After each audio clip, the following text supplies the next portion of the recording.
నమస్తే people, welcome back to explore with Mallesh. So నాకు మీ situation అర్థమైంది. స్పెషల్లీ యూఏకి వచ్చే వాళ్ళకు చాలా క్వశ్చన్స్ ఉన్నాయి, చాలా మెసేజెస్ కూడా వచ్చాయి అన్నట్టు. అంటే అన్న నాకు వీసా వచ్చింది, కంపెనీ ఫ్లైట్ టికెట్ బుక్ చేసింది, కానీ వర్షాల ద్వారా ఫ్లైట్స్ క్యాన్సిల్ అని చూపెడుతుంది, కంపెనీ రెస్పాండ్ అవ్వట్లేదు. అండ్ కొందరైతే అన్న మేము వెకేషన్ కోసం అని చెప్పేసి టికెట్స్ బుక్ చేసుకున్నాం అండ్ దుబాయ్లో హోటల్స్ బుక్ చేసుకున్నాం, మాకు ఎలాంటి రెస్పాన్స్ లేదు, ఇప్పుడు ఫ్లైట్స్ క్యాన్సిల్ రావాలా వద్దా అని చెప్పేసి కొందరు డౌట్స్ తోటి ఉన్నాయి అన్నట్టు. అండ్ కొందరు అయితే అన్న మేము ట్రాన్సిట్ వీసా ఉందన్న మాకు దుబాయ్ నుంచి మళ్ళీ అమెరికాకు ఫ్లైట్ అవుతుంది, కానీ ఇప్పుడు సిచ్యువేషన్ అర్థం కావట్లేదు, ఫ్లైట్స్ క్యాన్సిల్ అని ఉన్నది ఏందని చెప్పేసి క్వశ్చన్స్ అయితే వచ్చాయన్నట్టు. సో మనం క్లారిటీగా మాట్లాడుకుందాం. దీని ముందు ఒక ఇంపార్టెంట్ ముచ్చట చెప్పాలి. మన ఇండియన్ కాన్సులేట్ అబుదాబిలో ఉంది, ఆల్రెడీ వాళ్ళు మనకు అనౌన్స్మెంట్ ఇచ్చారన్నట్టు. బేసిక్గా unnecessary travels to the UAE ఇప్పుడు పెట్టుకోవద్దు. నెక్స్ట్ వీక్ కూడా భారీ వర్షాలు ఉన్నాయి అన్నట్టు, ఇది నిజం. నెక్స్ట్ వీక్ కూడా యూఏఈలో భారీ వర్షాలు ఉన్నాయి. చాలా అంటే చాలా సిచ్యువేషన్ మరీ దారుణంగా అయిపోయేలా కూడా ఉంది. సో చెప్పలేము, ఎందుకంటే బేసిక్గా ఈ గల్ఫ్ కంట్రీస్ ఈ భారీ వర్షాలకు రెడీగా ఫేస్ చేయడానికి రెడీగా లేవు అన్నట్టు. ఎందుకంటే ఈ డ్రైనేజ్ సిస్టమ్ కూడా అలానే కన్స్ట్రక్ట్ అయి ఉన్నది. ఎందుకంటే ఇక్కడ ఈ భారీ వర్షాలు మరీ దారుణంగా పడ్డాయి. లాస్ట్ 24 అవర్స్ నుంచి 48 అవర్స్ నుంచి పడ్డ వర్షాలు ఒక 2 ఇయర్స్లో పడాల్సిన వర్షం ఒక్కటే రోజులో పడ్డది అన్నట్టు. అందుకని చెప్పేసి దుబాయ్లో ఇప్పుడు రచ్చరచ్చ ఉంది. కానీ ఇప్పుడు సిచ్యువేషన్ అండర్ కంట్రోల్లోకి అయితే వస్తుంది అన్నట్టు. గవర్నమెంట్ చాలా అంటే చాలా పనిచేస్తున్నాయి, వాటర్ అన్ని తీసేస్తున్నాయి అండ్ అన్ని రోడ్లు బ్లాక్ అయినా క్లియర్ చేస్తున్నాయి అన్నట్టు. సో ఇప్పుడైతే పర్లేదు, సిచ్యువేషన్ కంట్రోల్కే వస్తుంది. కానీ మన ఇండియన్ ఎంబసీ ఏం చెప్తుందంటే మన ఇండియన్స్కి అన్నెసెసరీ ట్రావెల్స్ అయితే యూఏకి పెట్టుకోకండి. ఈ టూరిజం అయినా ట్రాన్సిట్ అయినా చేంజ్ చేసుకోండి వేరే కంట్రీస్కి. బట్ ఈ వీక్ ఈ మంత్లో మాత్రం యూఏకి కొంచెం అవాయిడ్ చేయండి అని మన ఇండియన్ ఎంబసీ అయితే చెప్పింది. సో ట్రాన్సిట్ వీసా ఉన్న వాళ్ళు మాత్రం ఖచ్చితంగా వేరే కంట్రీకి చేంజ్ చేసుకోండి, లేకపోతే మాత్రం ఇబ్బందులు ఫేస్ చేయాల్సి వస్తుంది. ఎందుకంటే ఇప్పుడు టెర్మినల్ 3 దుబాయ్లో ఓపెన్ చేశారు, బట్ ఎంతమందికి అని చెప్పేసి, ఎందుకంటే దుబాయ్ వరల్డ్లో సెకండ్ బిజియెస్ట్ ఎయిర్పోర్ట్ అన్నట్టు. ఇమాజిన్ చేసుకోండి ఎంతమంది ప్యాసింజర్స్ ఉన్నారో. ఆల్రెడీ ఎయిర్పోర్ట్ దగ్గర లైన్లు ఒక్కొక్కరు 24 అవర్స్ నుంచి ఆ లైన్లోనే నిల్చున్నారు, అక్కడనే పడుకున్నారు. సిచ్యువేషన్ అలా ఉందన్నట్టు.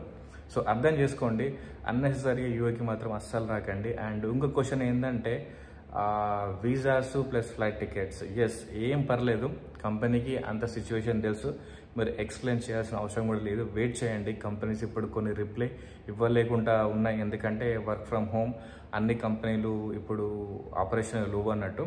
సో ఏం టెన్షన్ పడకండి, బట్ రిప్లై వస్తుంది అండ్ కంపెనీ మళ్ళీ మీకు టికెట్ బుక్ చేస్తుంది, అది మీ తప్పు కాదు. సో కంపెనీ కూడా తెలుసు, ఖచ్చితంగా టికెట్స్ అయితే మళ్ళీ ఎక్స్టెండ్ చేసి మళ్ళీ సూటబుల్ డేట్లా సిచ్యువేషన్ చూసి మళ్ళీ మీకు ఫ్లైట్స్ అయితే బుక్ చేస్తుంది. అంతేగాని టెన్షన్ పడకండి, మీ జాబు మీకు ఎలాంటి ప్రాబ్లం అయితే ఉండదు. మీ వీసా ఆల్రెడీ మీ చేతిలో ఉంది, 3 months వరకు వ్యాలిడిటీ ఉంటుంది అన్నట్టు. సో అస్సలు భయపడకండి, దీని గురించి అయితే నో డౌట్ అన్నట్టు. అంతా నార్మల్గానే అయిపోతుంది అన్నట్టు. Depends on the situation and ఆడ వెదర్ కండిషన్స్ బట్టి కంపెనీ అయితే డిసిషన్ తీసుకుంటుంది. Dubai government, UAE government already యాక్షన్లో ఉంది. మన క్రౌన్ ప్రిన్స్ ఆఫ్ దుబాయ్ అతను కూడా ఆల్రెడీ గవర్నమెంట్స్కి అలర్ట్ ఇచ్చేసాడు అన్నట్టు. కంప్లీట్గా మనము రాబోయే కండిషన్స్ని, రాబోయే వెదర్ కండిషన్స్ని మనం ఎదుర్కోవాలి, మనకు రిస్క్ మేనేజ్మెంట్ ఉండాలి, క్రైసిస్ మేనేజ్మెంట్ అన్నీ ఉండాలి, మనము ఇంకా భవిష్యత్తులో జరగబోయే వాటికి కూడా మనం సిద్ధంగా ఉండాలి అని చెప్పేసి ఆల్రెడీ డైరెక్షన్స్ అది ఇచ్చాడు. అండ్ ఇప్పుడు దుబాయ్ గవర్నమెంట్ కూడా చాలా అంటే చాలా ఫుల్ 24/7 వర్క్ చేస్తుంది అన్నట్టు, సిచ్యువేషన్ బ్యాక్ టు నార్మల్ తీసుకురావడానికి. బట్ నెక్స్ట్ వీక్ కూడా మనకు భారీ వర్షాలు ఉన్నాయని చెప్పేసి న్యూస్లో ఆల్రెడీ వచ్చింది. సో తెలీదు, సో అందుకని చెప్పేసి మీరు క్లారిటీగా ప్లాన్ అయితే చేసుకోండి, ఎస్పెషల్లీ యూఏకి ఎవరైతే వస్తున్నారో. ఆల్రెడీ యూఏ ప్రెసిడెంట్ అయితే లోకల్ గవర్నమెంట్స్కి అయితే ఆల్రెడీ డైరెక్షన్స్ అయితే ఇచ్చాడన్నట్టు. ఎస్పెషల్లీ ఈ ఎఫెక్టెడ్ ప్లేసెస్, ఈ ఫ్లడ్ ఎఫెక్టెడ్ ప్లేసెస్ అన్ని ఖచ్చితంగా ఇన్స్పెక్షన్ చేయాలి.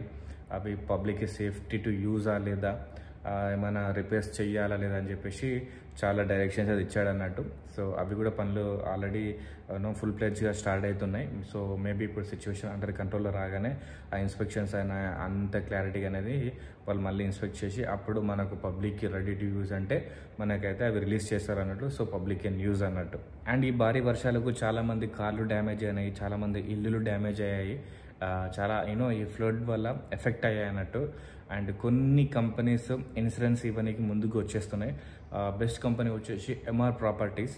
సో ఎంఆర్ ప్రాపర్టీస్లో ఎవరికైతే హౌసెస్ కానీ ప్రాపర్టీస్ ఉన్నాయో ఈ ఫ్లడ్స్ వల్ల ఏమైనా డ్యామేజ్ అయితే వాళ్ళకు ఫ్రీ ఆఫ్ కాస్ట్గా రిపేర్ అయితే ఆ కంపెనీ ప్రొవైడ్ చేస్తుంది అన్నట్టు, ₹1 కూడా కట్టాల్సిన అవసరం లేదు.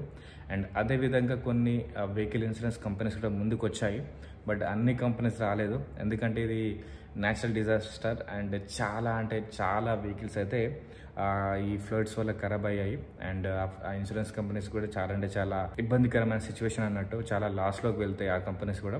సో అన్ని కంపెనీస్ అయితే ఇవ్వవు, బట్ దుబాయ్ గవర్నమెంట్ కూడా వీటి గురించి అయితే ఆలోచిస్తుంది. స్పెషల్లీ ఎఫెక్టెడ్ పీపుల్స్కి ప్రైవేట్ సెక్టర్స్ కూడా హెల్ప్ చేయాలని చెప్పేసి ఆలోచిస్తుంది.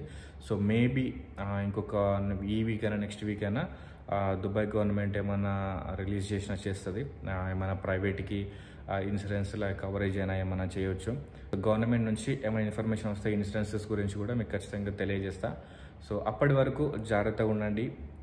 మన ఇండియన్ ఎంబసీ పేజెస్ని ఫాలో అవ్వండి, వాళ్ళ డైరెక్షన్స్ని ఫాలో అవ్వండి. అండ్ ఆల్రెడీ కొన్ని హెల్ప్ లైన్ నెంబర్స్ కూడా ఇండియన్ గవర్నమెంట్ అయితే రిలీజ్ చేసింది. అవి నాకు దొరికితే ఖచ్చితంగా స్క్రీన్ మీద ఇస్తా. మీకు in case of any emergencies, వాళ్ళైనా ఇరుక్కపోయారు అండ్ ఎలాంటి ఎమర్జెన్సీ ఉన్నా కూడా మన ఇండియన్ సిటిజన్స్ అయితే ఆ హెల్ప్ లైన్ నెంబర్స్కి అయితే కాల్ చేయండి. వాళ్ళు మనకి హెల్ప్ అయితే చేస్తారన్నట్టు. ఇది యూఏలోనే ఉంటుంది అన్నట్టు. సో యూఏలో ఎక్కడైనా సరే ఆ నెంబర్స్కి కాల్ చేయండి in case of any emergency. So guys, ఇప్పటివరకు అయితే ఇవి అప్డేట్స్ యూఏలో. అండ్ ఇంకేమైనా అప్డేట్స్ ఉంటే ఖచ్చితంగా మీకు తెలియజేస్తా. Thank you so much for watching. See in the next blog. Bye.